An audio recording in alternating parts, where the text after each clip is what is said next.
up, y'all? I'm bulk recording. So yeah, this top is back again, okay? For its third appearance. Anyway, as y'all can see from this video, this is a tea with tea. Tea is tea, okay? It don't matter where it's coming from as long as it's getting spilled.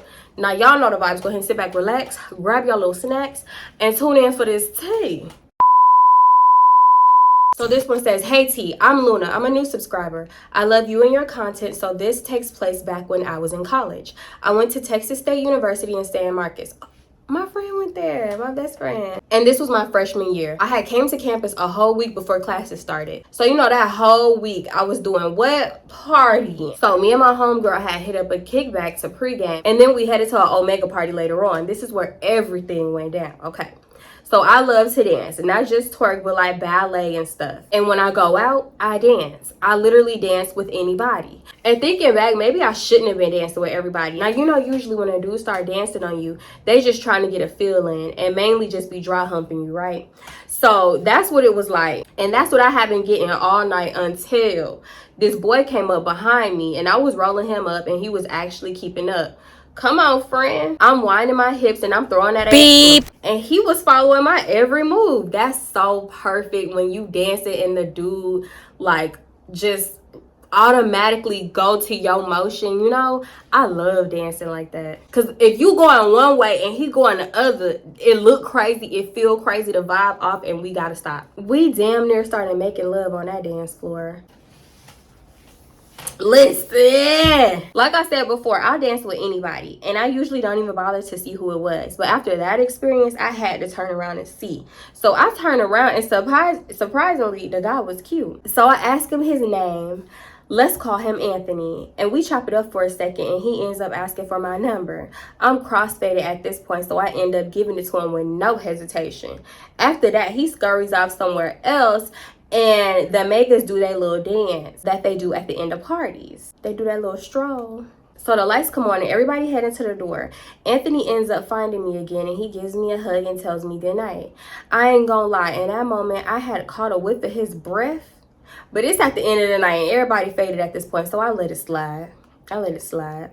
A few days later, Anthony hits me up and we start casually texting and talking on the phone. He turns out to be cool, and he really wasn't on no type of shit that I thought he would be on for real. He was very polite, well-mannered, and he actually was a sweet person. One day, he said he wanted to see me, and he asked if he could come over for a while. I felt comfortable enough to do so, and my roommate she wasn't home that night. So I said, yeah. Why did I do that? Girl, I don't know, I'm trying to find out. So when I met him, he had a hat on. If this finna go how I think it's finna go, that hat, oh, it's so deceitful. That hat is so deceitful. Dudes honestly be trying to go in with the wig. Oh, she wear a wig, that's deceitful. No, that hat deceitful. That drawn on hairline be deceitful. Let's see. This was before I knew any better. He shows up at the front door without his hat. Ain't have nobody haircut. The hairline was non-existent, and his forehead was on 5. Oh my God. He had on a wife beater and basketball shorts with some damn slides. I was in total shock because the guy I had seen at the party was cute, but him, he was not cute, bitch. I must have had on drunk goggles that night because halfway, like I legit thought about closing the door in his face and going back into my room. But I'm like, nah, don't be rude like that. He a cool dude. Just vibe out with him for a little bit. Girl, you should have closed that out. So I let him in and we get settled into the living room. I turn on the TV and we sit next to each other on the couch. He trying to make moves and pull me closer and stuff like that, but I keep smelling something. It was like a hint of ass and sourness. Girl. So I'm trying to play it off and act like I'm shy and I don't want to get too close to him. Girl, I've been there. Oh my God, I've been there. But he's still trying to get some cuddles in. Then he trying to talk and whisper in my ear. Ooh, that be the worst. You know your breath on fire, sir. You know it smells like a bag of bounce that ass. I'm slowly deteriorating from the inside out, not trying to blow his spot up. Did you say deteriorating? Yes, you did. I was trying to make sure I read that right. Girl, the breath was so bad. It was literally deteriorating you. Oh my God. I'm not trying to blow his shit up, and I'm not trying to embarrass him because his breath was rocking the fuck out of me. At this point, I'm dying to get up from this couch and get some fresh air. So I asked him if he wanted anything out the kitchen. I get some water and we had just got groceries. I had some Flintstone push-up pops. I offer him I offered him one thinking the fruitiness of the ice cream would calm his breath down some. No ma'am. He ate that damn popsicle and it just made the shit worse. Then he want to play and start opening his mouth and making faces at me. Friend, I snapped and I told him to close his goddamn mouth. He thought the shit was funny, but I was dead ass serious. I was not laughing when I said the shit either. He low key was making me mad, and I was beginning to get annoyed with him. So I told him I'm about to get ready for bed and it's time for him to leave. He gets up, put his slides back on, and asks if he could get a kiss. No, the hell you cannot. So I give him a church hug instead and see him out the door. When I closed that door, I exhaled in relief. I could finally breathe. She said I could finally breathe efficiently. After an hour of damn near being suffocated by his hot ass breath, oh my God. We texted a few more times after that, but all in all, I stopped texting him. That was the last time I had ever seen him. That shit was 11 years ago, and I still cringe from thinking about it to this day. Ladies, if you're at the club or a party, please do not give your number out unless you can fully see him. Don't give him no passes on his hygiene. And if he wearing a hat, make him take that shit off. Be well, my loves. I know that's right. Oh, because that hat will get you every time. When I tell you every time, you got to take the hat off. Because dudes be looking so good with a hat. I don't care what you look like. You put that hat on, you look so good. Take that off, they be having a whole rock head. A whole hairline back here. Bald in that 19. Girl. Oh, God. Oh, my God. I cannot. That was funny. So this one is titled Jail Calls. They said, girl, let's get into this tea. So my cousin moved down to the South when she was like 13 or whatever. So she met this boy and they started talking. The boy, we'll call him Tyrone. The boy and her started talking and then he ghosted her, right? Okay, so boom. Why he magically pop up in December of last year? Because he in prison. He's in jail. No, prison. And he started asking her for money, and she was giving it to him. Girl. He was locked up when they first reunited, and then they ended up moving him to another pod. So, when they moved him to this pod, he ended up getting a roommate. Me and my roommate would be together all the time, and the prison tablets are always on speaker. So, the roommate would always ask about me. We'll call the roommate Jason. We started conversing and whatnot, and then Tyrone started getting weirder and weirder towards me. Girl, not me just noticing you talking about roommate. That's a prison mate, a cellmate. Then, the closer it came to him coming home, he'd tell Jason that I was cheating on him and tell my cousin that I was talking shit about her, just lying. How would he know? He's in prison. Whole time, Tyrone is on the phone flirting with me in her face, telling Jason that he likes the way I talk. So I tell Jason and my cousin that Tyrone is just trying to divide us up because he has ulterior motives. Something like that. Something was just up with his vibe. I just didn't like it. So skip to a few weeks. I catch Jason talking to other bitches and I tell him I'm about to fuck a whole different nigga. So me and my cousin get an Airbnb for Tyrone when he get out, and I just bought the dude that I told Jason about.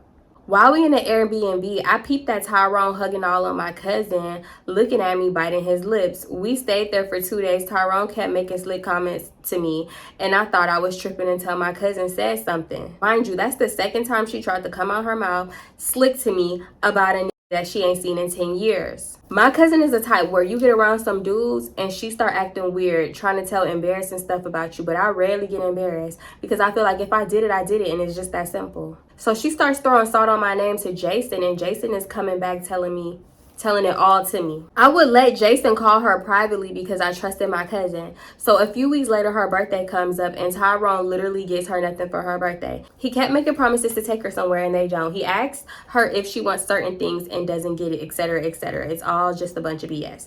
She literally has to beg him to do something for her. I told her she shouldn't have to feel the need to beg for nothing, because what one won't do, another one is willing. Why this girl go back and tell him everything I said? Then he calls me and called himself trying to curse me out. She gave him my number, which I thought was hella weird. So I cursed that ass right back out because who are you talking to, baby? So now he's being super weird, talking to Jason, just lying. I only met Tyrone one time in real life. That was at the Airbnb. I'm confused as to why he got my name in his mouth. And I'm confused why he's telling my cousin I'm talking about her back and that I don't look out for her the way that I should. Baby, that's a grown-ass woman. I can only make suggestions on what she should do. So one day, Jason and my cousin on the phone, and my cousin keep asking Jason if Tyrone was cheating on her while he was in prison. Oh, so you doing the bending? Jason told it all. He tells my cousin Jason has been cheating the entire time with his baby mama and 3 other bitches while he was in jail. When he got out, he went to his baby mama house, effed her raw for the first 2 days, and he was out effing another bitch. And then he came back the next day to the Airbnb and effed your cousin raw. All this while staying with a cougar. He had a sugar mama too. So me and Jason telling her that she just needs to leave Tyrone alone because he's causing a lot of confusion and it's a threat on her safety and her health. Why did she go back and tell Tyrone exactly what was said and who said it and when it was said? So once again, he calls me trying to curse me out. And once again, I had to show him that he most definitely don't know who he's talking to. I'm gonna fast forward a little bit. So boom, I'm at home. I done fell asleep. Tell me why Jason called me cursing me out about a lie Tyrone told him. I called Tyrone and I asked him what the fuck his problem is. I'm at home minding my business, sleep. Look, tell me why the boy blocked my number before I could even call him. Now, one thing about Tyrone, he was smart, but not smart enough. So I called my cousin. I told her to tell her to keep my name out his mouth and move the fuck around. This bitch immediately gets defensive and tell me that Jason and I are lying on Tyrone's name and y'all need to stop picking on him. So I just leave them alone because at this point, y'all disturbing the hell out of my peace and I cannot do it no more. Mind you, they knowingly caused all this drama on my dad's death anniversary. So I could care less. A few days pass and Jason calls me to apologize. He says he now realizes what day it was and he had forgot about it. At this point, I'm still not talking to my cousin. So none of the confusion that her and Tyrone had was there. I end up asking Jason what else he knew that he wasn't speaking on. This is very messy. Girl, why did you even ask this? You should. Your cousin wants to be dumb. I'm not done yet, but I wouldn't even ask him like, what else you know? Because your cousin not gonna listen. She want to be dumb.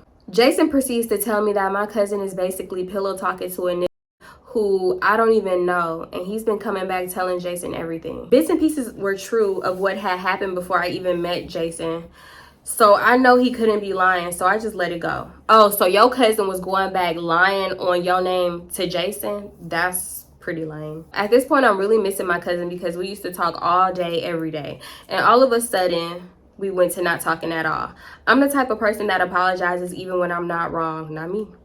I'm explaining the situation to people to get their opinion to see if I should apologize, and everyone is telling me no because she clearly picked a dude over me, but I still wanted to apologize. The same day that I went to apologize, she calls me and starts telling me about 2 whole different niggas and how she into them bad. Mind you, it's only been a week, so where the fuck are you meeting these people? Now, I'm at work, so I tell her that I gotta go, but she's still talking when I hung up. I'm a manager, so when I have a problem, it's probably urgent, and she knows that. So she gets an attitude because I hung up. She calls Tyrone to talk shit. Then she texts me and tells me that Tyrone told her we might as well never talk again because we had already not talked for a week, and when we finally did talk, I hung up in her face, and that Tyrone and her had been cool since they were kids. You met him when you were 10. You met him one time in real life when you were 10 and never saw him again after that because he was in prison, but okay. She also stated that she's the only person that needs to be worried about him and nobody else. And that every time I get a nigga, I don't spend as much time with her anyway. We used to be together so much and we used to be together so much that people started thinking that we were dating instead of cousins. We shouldn't be together that much. So I told her that's fine, and her and Tyrone is weird as fuck, and they could keep being weird as fuck amongst each other because me and Jason are good. I ain't talked to them since, but she'll get on Facebook shading me, and I think it's cute. I know the subs are for me because I was her only friend that she kept falling out with. Anyway, me and Jason are good. He comes home before Christmas, and it's been so peaceful without them causing their confusion. I've met the family, and they make me feel like I'm at home. He thinks it's weird because his family usually don't like his girlfriends, and I'm on them jail calls and visits real bad. I'll let you know how the sex was for Vlogmas. Oh, You better get that prison D. Oh Lord.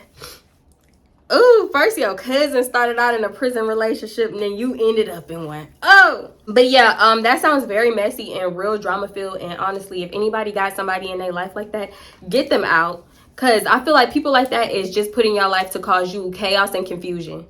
This the last one, then I gotta go pick up my boo from school. Okay, so she said, my name is Diamond, you can say it. I'ma just jump right into it. In 2017, I was dating this lion face ass ninja named Rastaman, but he was nothing but drama and lies. And when I had finally reached my limit with him, I started hanging out with this new guy as a distraction. We gonna call him Sasha. Who? Short for squash. What? We gonna call him Sash, short for Sasquatch. So Sash and I ended up actually connecting and started dating exclusively. I say somehow because he wasn't really my type, like for real, for real. Yes, he's attractive. Man is 6'1", dark skin with pretty white teeth, but he just wasn't what I liked personally. From what I knew about him though, he was super sweet and loyal to his ex-girlfriend when he was with her. So that was an attractive quality for me, especially coming out of a relationship with an F-boy. Fast forward about 4 or 5 months later. We were together officially at this point, in a full-blown relationship, apartment hunting, and even talking about our future together. And the idea of getting married and having kids, etc., all that. So we found an apartment that we like, and it's the day before that we're supposed to pay our security deposit. This doofus goes and commits a federal crime, puts him at risk for deportation. Long story short, Sash came to the U.S. from Ghana for college. When his visa was up, he was supposed to go back, reapply, but never did. Instead, he paid some random to marry him, but they had never filed for any citizenship paperwork.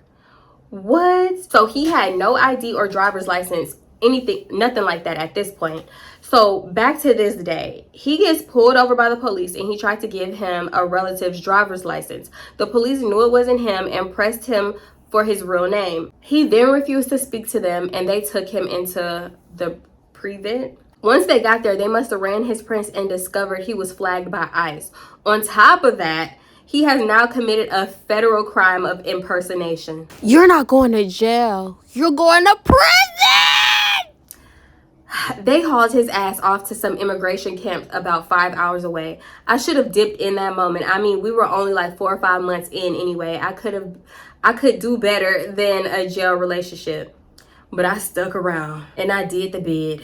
Keeping money on his books, corresponding with his mama, traveling hours to see him, talking on those dirty ass phones through that thick ass glass panel. Yeah, I know I was done for that, but I thought I was really in love. Whole time I was just too damn nice and decided to help him out with the situation and offered to marry him. Even secured a new apartment for us while he was away. Oh God, no. The biggest mistake of my life. This was the start of a never-ending nightmare. I should have just let him oh Lord. Wait, she said I should have just let them put his ass back on a banana boat and send him back home and visited his ass on the island. Anyway, he accepted my marriage offer and started the process of divorcing his first wife while in camp. He was still married to the girl. Oh Lord. By the time he was released, the divorce was finalized and we were married a couple months after that. So we were together about 8 months in total at this point. Our relationship was going downhill immediately after getting married. In order to help us with this immigration stuff, we needed our marriage to look as legit as possible. I mean, it was, but I had to co-sign financial and legal documents with him. Ooh, to make everything look good for us in court. This made me very uncomfortable because he was very financially irresponsible. And he also was a scam/con artist. I didn't want my name to attach to anything stupid he would try to do. On top of that, I felt like somewhere along the way, Sash forgot that the only reason we got married was because I was helping him out of his legal situations. I felt like he was doing too much too fast. He had all these expectations for what he wanted from his wife. Cooking every day, cleaning, performing in the bedroom. That's what I'm gonna say. Contributing to bills, having kids, yes girl, and just being his piece in general. But he wasn't meeting none of the expectations I needed from my husband. I mean, stop being a effing pothead, a loser, learn how to eat the groceries properly, stop doing quick money schemes, create financial security, especially if you want a bumbleclap baby running around here. Ultimately, he didn't do any of the things I needed him to do, and I fell out of love. I asked him for a divorce after a few months of being married. We were married in April of 2018, and in June I found out I was pregnant, and I was not happy about it at all because we were struggling financially, not connecting emotionally, and I was depressed and stressed out. I was visibly relieved when I miscarried, and he had the nerve to accuse me of doing something on purpose to cause it. Like, no, bitch, it was God looking out for me and saving me from 18 years of unhappiness with you. Anyway, that was the final straw and the big reason why I started to hate him and push for a divorce. Initially, he detested the divorce and asked me to stay in the marriage. He even offered to pay me for my assistance. I agreed to stay because I did not have love for him, but we had already been through a lot and I refused the money. I even moved out of the apartment on multiple occasions. Mind you, he paid wife number one $15,000 to marry him. So I knew he was good for it. And I could have asked him to pay me just as much, but I didn't want that. Out of love and respect for him and our relationship, I stayed married and I didn't really want to. Just so he could have his documents. He deserved at least that after all. Sure. He promised me that when the time was right, we would be divorced and he would pay me for my problems. No questions asked. Fast forward, another year passes and I leave him for good. The last time I had done anything physical or emotional with him was January 2020. Come May 2020, I'm embracing the single life and I meet a new guy. I ended up in a whole relationship with this man. A man I truly love and I still love and I want a future with. So I really pressed to close this previous chapter of my marriage at this time. It just seemed like the right time would never come. And I was getting annoyed with staying in this green card marriage. When Sash realized I wanted nothing to do with him and there was no hope for reconciliation, he flat out refused to comply with the divorce. He went from leading me on to flat out refusing. He said he wasn't signing no papers or paying for shit basically. So I had to do everything myself and I did. So when I got to the end stage, all I needed was for him to sign the documents and return the papers to the courthouse. He refused and ducked and dodged me for weeks. I was pissed and I started putting every ounce of our business on Facebook. I did it just to upset him because he could not stand having people in his business. I will also text his mom and spill the tea, which really sent him over the edge. We ended up blocking each other on everything, and that's when things got crazy. So one night, after one of my Facebook rants, June 2021, he emails me at 5 a.m. in the morning telling me that I'm crazy for setting his car on fire and informing me that 4 other cars were damaged in the process. I initially laughed it off like, boy, get the fuck out of here. But then I decided to call him because this was a serious accusation. On the phone, he added that he got text messages stating that you should have signed those papers. I couldn't help but to laugh in his face and ear because yes, you should have signed those papers, but I really had nothing to do with that. And I told him that I'm sorry he's going through that, but it has nothing to do with me, and I hung up on him. Then I emailed him back asking him to show the text messages and what number it came from, but he refused. I thought this was the end of it until a couple of weeks later, the police came to my job. They asked me to follow them to the precinct, so I did. I cooperated with them. I gave the police my prints and a DNA swab, and I even let them clone my phone.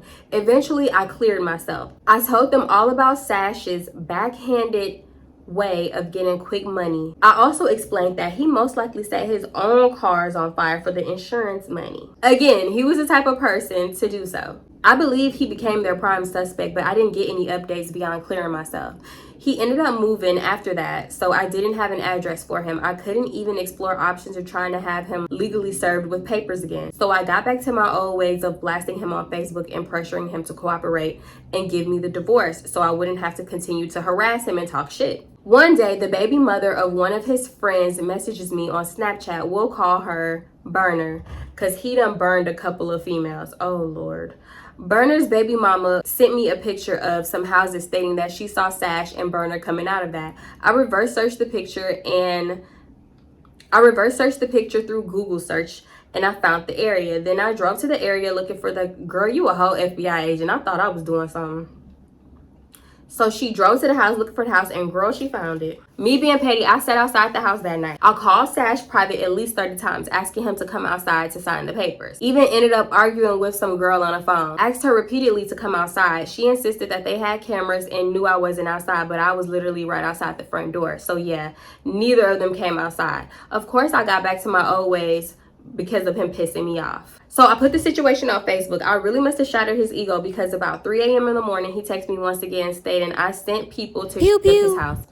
Oh, he crazy and very manipulative. He even sent pictures of his friend's beat up ass hoopty with bullet holes in it. When I tell you this man is a con artist and will do anything for a quick buck, I could tell. But girl, the car was already raggedy. Them hoes was already in that car. Bye. So it's nothing to grab a BB pew pew and put some bullet holes in it. He was trying to frame me yet again. I simply reminded him that if they're stationed in the heart of the ghetto, and if someone shot at the car, it had nothing to do with me. And like your girlfriend said, y'all got cameras, so do what you gotta do.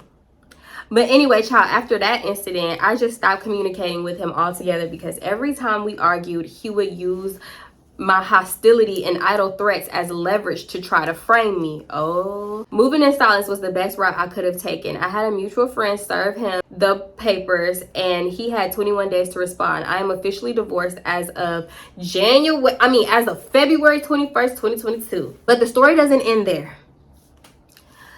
Ooh, he recently moved to Atlanta and finally had a child. So you would think that would make him happy and content, but nope. He still subs me every day on social media and still takes the happiest parts about his new life and tries to make them about me. For example, he should be celebrating his new baby mama, but instead he's subbing me, saying things like, people been in Planned Parenthood so much, God won't even let them have a kid, or I faked a pregnancy to keep him around. Like, sir, which one is it? Did I fake the pregnancy or did I miscarry because God don't like me? But anyway, that's my story. The saga continues because Sash secretly commuted a bank scam while we were married. Now I have to figure out how to relieve a $6,000 debt. That's a damn shame. But anyway, I hope you enjoyed this story. It was juicy and long enough for you. I hope it was juicy and long enough for you. I have other stories about Sash and the hell I went through while I was married to him. Please tune in and feel free to share my story. Oh Lord, I will be sending future stories in the future. Girl, send them stories. That was a roller coaster, you hear me? Now that was good. Okay, for this last story, I'm gonna start by saying I don't know who you are. I hope you see this and I hope you send future stories. But for one, I love the way that you sent your email in. It was broke apart into like different chunks. Let me show y'all, because she sent hers in so perfectly to the point where it was just like so easy to read. Okay, so y'all see, can y'all see? It don't really matter for the words, but look, she sends something and she break it apart. And she send this, then she break it apart. Then she send that and she break it apart. Like, I really like reading paragraphs at a time as opposed to one super long message. It's so much easier to read. I breezed through this. I read this in literally like, how long? I don't even know because I've been recording for 48 minutes. But I know I got to pick up my baby and I got about 20 minutes to spare. I thought I was finna lose it, be late. But yeah, I love the way you sent that. Y'all, try to send y'all emails like that. It's so easy to read. That was a roller coaster. Send in more stories. All right. I don't really got too much to say because I'm just glad you out that situation. That's what I am gonna say. He's very manipulative. Them scammers, they always looking for a quick buck. You gotta watch what you say and do around them. That's crazy. But anyway, y'all already know the vibes. This is Tea with T. Share your thoughts in the comments. Have y'all ever been in a relationship with like that? Have y'all ever been in a prison relationship? Mess, drama, anything. Just share it. You ever got duped by a dude with a hat on?